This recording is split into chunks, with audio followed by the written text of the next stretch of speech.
Don't get me started. Come on.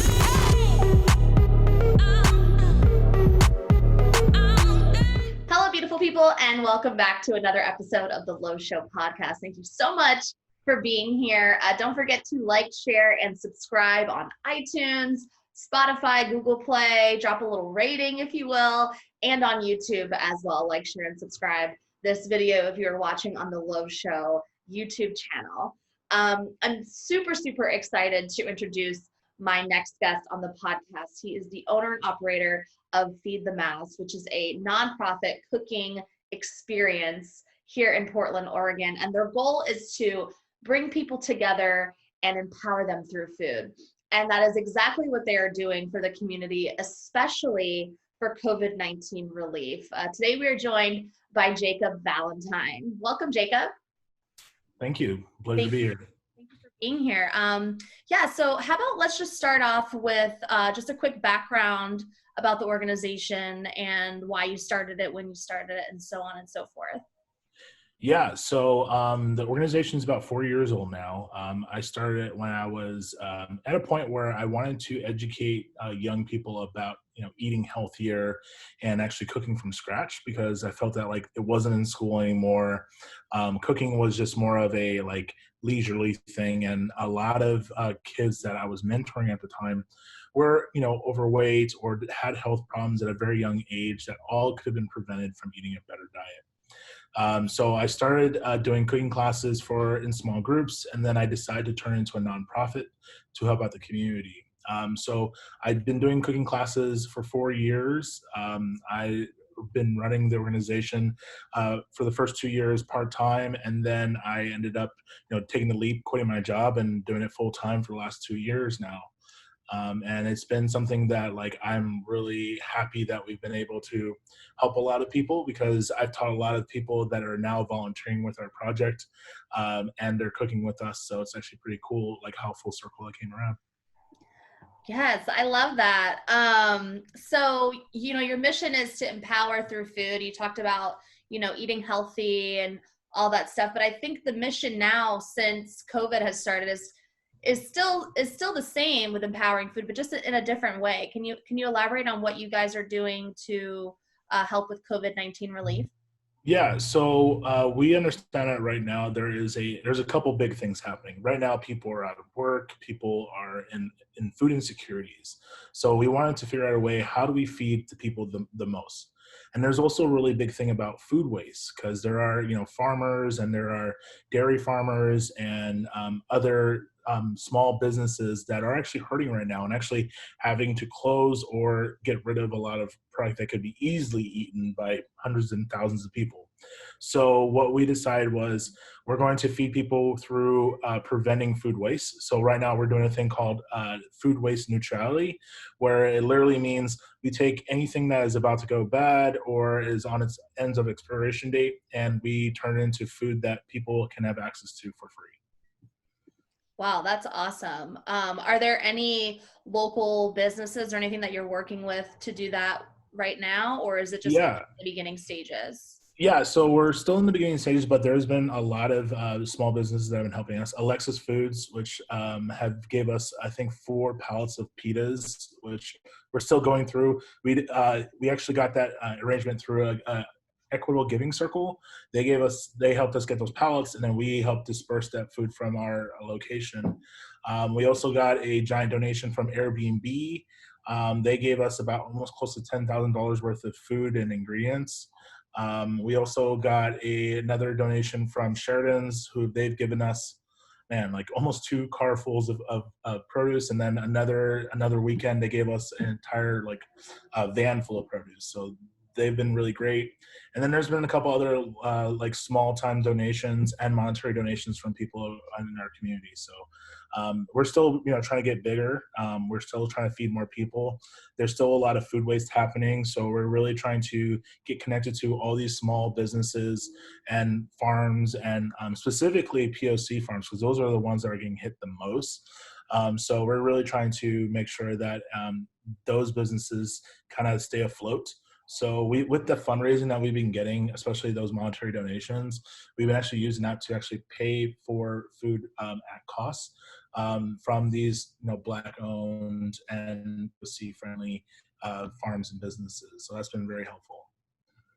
That's awesome. And with all of that, it just goes to show you that people are coming together during this time. Obviously we're seeing it here locally, but we hope that that's happening elsewhere too. When it comes down to the meals that you guys are providing, can you elaborate a little bit on how maybe someone who is in a tough situation right now can maybe come in and either purchase or receive them for free, or what's that whole process like that you guys are doing Well, for there's COVID? Yeah, so there's two different ways of going about it. If people can reach out directly to us, and we can arrange a delivery to their house. One thing that we're doing for deliveries is also creating ambassadors. Ambassadors are kind of important because what we're doing is we're empowering people in our community to take the lead. What they'll do is they'll go from house to house in their neighborhood and say, hey, they can either talk through a door, or they can talk through a screen, or take 6 feet back with a face mask and say, hey, how are you doing? Do you need any food? How many people is in your household? And then what they'll do is they'll create little food hubs throughout the entire community. With their own community, will deliver the food, or they'll pick up the amount of food for their community and then disperse it through the community. So that's one way of getting food, which ambassadorship is super fun because we're really empowering people to take the lead and be a community member. And if you are like new to town, even better way to get to know your entire neighborhood.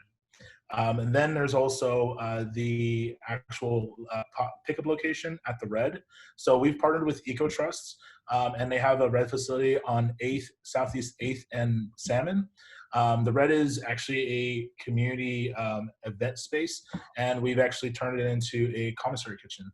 So now we're going out and we're providing meals. You can hold up to easily, close to 1,000 pounds of food.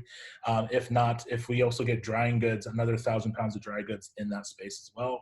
So it's very accessible. It's in the middle of right between downtown Beaverton and Gresham. So it's accessible. There's a Max line and a streetcar line that goes right by it. And there's a giant parking lot, so there's no real excuse why you can't get food. But it's just one of those situations. If you came to any of those locations, like starting in June, we'll be doing it every Monday, Wednesday, Friday from 12 to 1. You can come in, get your meal, and then head on out. We offer 3 meals per person because we know that sometimes you can't be there every day. So we just want to make sure that you're loaded up with enough food to last you a couple days. That's so amazing. How many meals do you think you guys are preparing each day that you guys are in there? So on average, we're trying to prepare about 200 meals.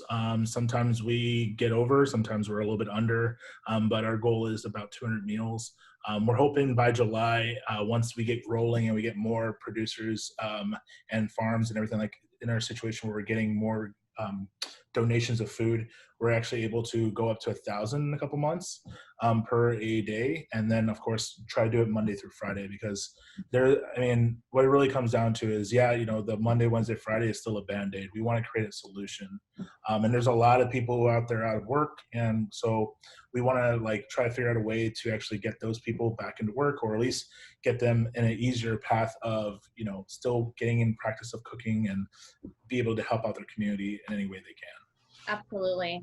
And, speaking of people that have been, laid off or furloughed during this time, I think this is an awesome opportunity for maybe them to seek out a volunteer opportunity while they're kind of, looking for work as well. What is the volunteer aspect of, this organization look like? Is it super simple to apply? Is it even an application process, or can you just walk and be like, hey, I want to help cook today, and that's it? Yeah, so right now there's a lot of people who are going through a lot of distress, and I think mental health is kind of one of the big things. And if you've been in the service industry, to be able to work 50 hours a week and then get shut off to 0 it like mentally it hurts. Like I remember there was a time where I was laid off and I didn't know what to do with myself. It was super hard for me to like just stay at home, and then to be forced to stay at home, that's even worse. So when it comes to volunteers, we accept everybody. There's not a situation of like, oh, I'm not skilled in the kitchen. We do training as we cook. So I'll show you how to do knife skills. We'll show you how to cook everything. And there'll be other chefs there as well that are going to be like guiding people through things. But application wise, there's no application. You just go on our website, feedthemass.org/fed. There is a link to just sign up on our website. There is a sign up sheet. You click on what day and what time you can come out, and then you're there. I hope to get you out there soon.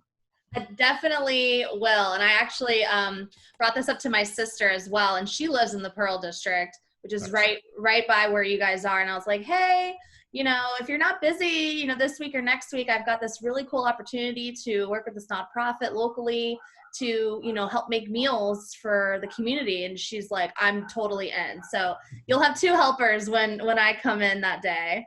Awesome. I'm looking forward to it. So we hit the volunteer situation. We talked about, the relief that you're doing for COVID. We talked about, the mission of what Feed the Mass is. What does the future of Feed the Mass look like? And how are you going to implement, everything that we're learning right now during COVID into, some of the other situations that we're dealing with here locally, like the homeless population or, so on and so forth. What does the future look like for you guys? Well, I think when we talk about the future, it's actually brought like this whole COVID situation has brought to float all the flaws in our entire system. When we talk about the homeless crisis, we talk about our social welfare, we talk about business aspects, all the little flaws have been like revealed. And one of the biggest things, like we said, was food waste, job insecurities, food insecurities. We talk about mental health, and what's great about like volunteering and doing the footwork of getting meals out to like the homeless peoples and the homeless camps. You get to see like what really the world is like, and thank God I have a house over my head and like people around me and a family, but a lot of these people don't. So one thing that I'm trying to do is create a beacon. A place where everyone can say, I know where I can always get a meal. I know where I can get, help. I know where I can be warm. I can feel, hospitable. And I'm trying to get not just the homeless people or the people that are insecure, but also these small nonprofits and small businesses that are also scared. I mean, a lot of them are like, I don't know how I'm going to work. I mean, when this first started, like they told us, oh, we can't do cooking classes. And I was like, well, that's how we do everything. This is how we make more money. This is like how we do this. And for a lot of people, they don't have an easy pivot to just feed people or, do something good for the community. But there are tons of small nonprofits that are out there that if they had a space to do it, they could help more. And, what's great about where we're at the Red is we have tons of space. We have tons of ability to have other nonprofits and other, businesses work out of our space to keep them afloat, but also help out their community. So, when I think about the future, I think of like food hubs where it's like people get all the food waste that are in Portland. Like when we talk about food waste, doesn't mean it's bad. It just means that like it's going to get thrown into a landfill. Right. So versus it going into a landfill, we get the food into us, we process it, and we get it out to as people as quickly as possible. So that's when we talk about other businesses that can like help deliver food, that can help organize, that can help get more ambassadors, that can get people, trained up, and on top of that, get people employed. We're talking about jobs in the future. We're talking about job training. We talk about also something that can be implemented in every single major metropolitan city in the United States. And then when we talk about that, we're pretty much kind of following suit to a lot of other countries that are already doing this. And a lot of other countries are doing this out of necessity because they don't have a lot. But we're doing it because we have too much and we throw it away. So this is the kind of conversations I'm trying to incorporate with a lot of other businesses to say, hey, it's time for us to wake up. It's time for us to actually change the system and actually take the steps forward to actually together grow and be prosperous. Absolutely. So right now we need to come together. Yes, definitely. And you mentioned, we're doing this here in Portland, and then it could be a good example for other cities. Do you see your organization maybe expanding past Portland and maybe into some other metropolitan areas nearby? Yeah. So, my goal is, once this is successful, I'm going to pretty much create a blueprint and entrust that if anybody believes in their community and believes that their food system needs to change and that it's important that people are able to come together and businesses are able to come together, I'll go out and like petition to be like, hey, we're in Seattle. Like this, I'm going to find a space for them to set up. I'm going to get all these little nonprofits and businesses together, and I'm going to make sure that grows and grows and grows. I'm going to plant as many seeds throughout this entire nation and let it grow. And it's one of those things that like, it's so good that it's hard to say no to it. It's like, sure, I like helping people. I like feeding people. And I love food. Yeah. I love food. There you go. I love it. Well, I do believe that this is an amazing organization and great formula. And I think once things do start to kick off here, I think it'll be easy to do it in other cities for sure. So thank you for taking some time to talk to us about Feed the Mass. And I'm going to have to just get myself on the calendar to come in and volunteer here this week or next week. How does that sound? Yeah, it sounds amazing. And just trust me, it's addictive. So once you come in, you're like, I'm going to have to come back. And that's right on, right on. I love cooking to begin with. So I'm excited to maybe learn some new recipes and sharpen my culinary skills, no pun intended.